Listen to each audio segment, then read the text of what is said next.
In this series of modules, we look at the cell. We'll look at the cellular structures, some of the parts of the cell, and we'll look at what function they perform in the cell.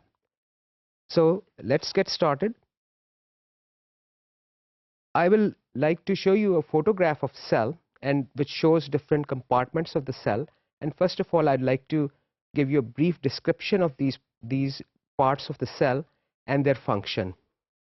We can draw an analogy between a cell and a city. In olden days, cities were entities which had a boundary wall which regulated the traffic. As you can see in our cell diagram, there is a boundary wall also present. This is the cell membrane, also called the plasma membrane. The function of this structure is to restrict traffic and regulate it.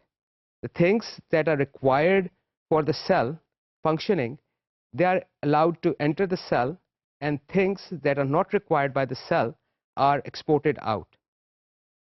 This structure does not isolate the cell, it basically segregates the cell, which is important. Distinction is important.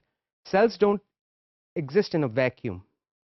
Cells are living in an environment and they have to interact with their environment, and it is important that the structure which is enclosing the other parts of the cell have ability to select what can enter the cell and what cannot.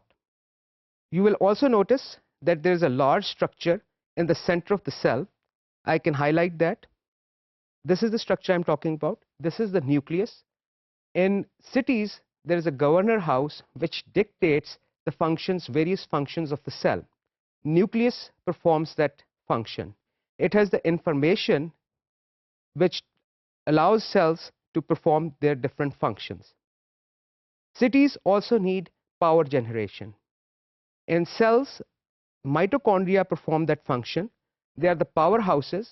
They convert the chemical energy and provide in a form that can be used by the cell. In cities also, we need that service is provided by the Golgi apparatus. It packages different proteins. It receives these proteins initially from the endoplasmic reticulum.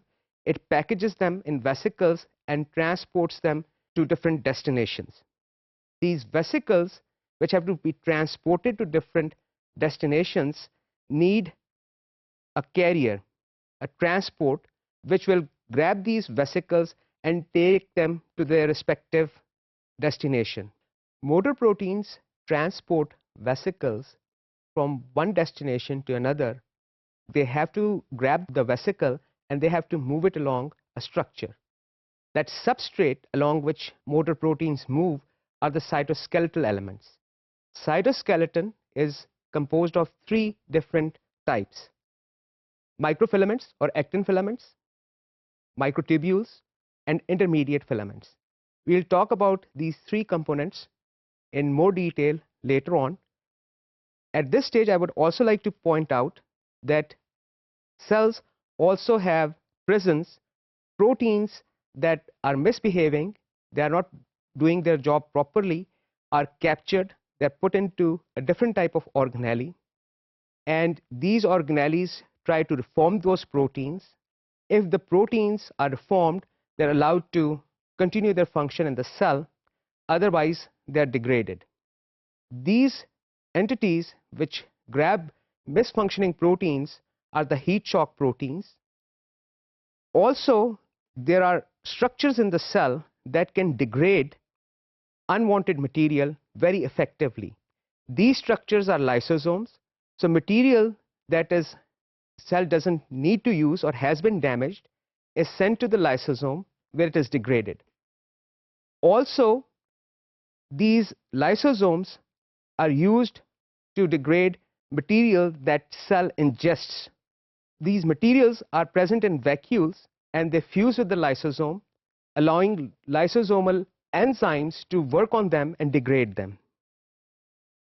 Also, I would like to mention that there are several other organelles that we will not be talking too much in detail about. However, I would like you to understand that there are other organelles, for example, centrosome. We won't be talking about that in more detail, in too much detail. That is for a higher level cell biology course. However, we will talk a little bit about them.